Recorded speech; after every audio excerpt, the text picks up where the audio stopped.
Of all the species that have ever inhabited our planet, 99.9% of them are extinct. But new science is giving us a way to bring them back.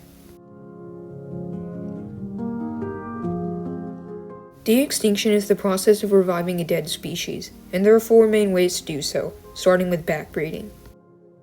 In backbreeding, you take living animals that have some of the DNA of extinct ones, cross them together, and create an offspring that highlights the genes of the extinct species.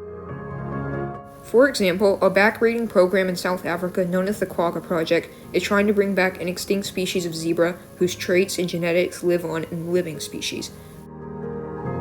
Modern zebras like these individuals clearly have quagga ancestry, and by breeding them together, quagga traits can be highlighted and eventually a purebred quagga can be recreated.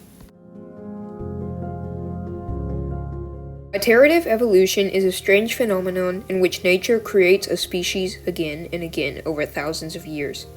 A modern species of white-throated rail is actually almost identical to an extinct relative that died more than 36,000 years before it arrived on the same atoll and evolved the same features.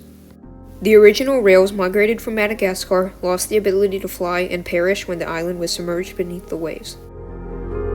36,000 years later, another relative population came from Madagascar and lost the ability to fly. Let's hope they don't go extinct too.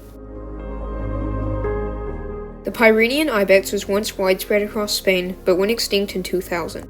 Fortunately, tissue samples were taken from the last Pyrenean ibex before she died in an attempt to clone her.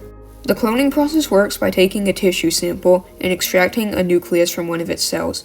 You then put the nucleus in an egg of a different species with no nucleus and implant it in a surrogate mother. It will then develop into a baby and be born as a clone. The Pyrenean ibex became the first ever de-extinct species when it was cloned, but sadly, the baby died only 7 minutes after its birth due to lung failure. Although this tragedy occurred, it still gave us hope that de-extinction was possible and would happen again in the future. Genome editing is by far the most complicated de-extinction process, but may also be the most successful. During genome editing, a protein called Cas9 forms a complex with gRNA in a cell, and then it attaches to a matching genomic DNA sequence. The Cas9 gRNA complex cuts the double strands of the DNA and can insert programmed or modified DNA into the cut. With the help of Cas9, the DNA of living species can virtually be recreated into the DNA of extinct species, meaning that extinction doesn't have to last forever.